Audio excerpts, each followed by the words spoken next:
dahab la moodiyo dabacsanaanta hadalkaaga iyo socodkaada degan goortan daymooda ayuu cishqigu ziyaadaa. Abaayo, ma aqaano wax i kaa soo jiidayo, balse waxaan ku qiyaasayaa inuu yahay dooq oo aniga ii helinayo, garabna igu siinayo sidaan qalbigaaga ku tegi lahaa.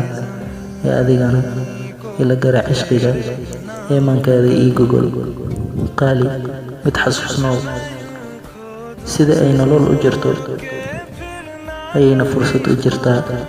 Maalin kastoo cusubna waa fursad kale oo aad ku bedeli karto noloshaada.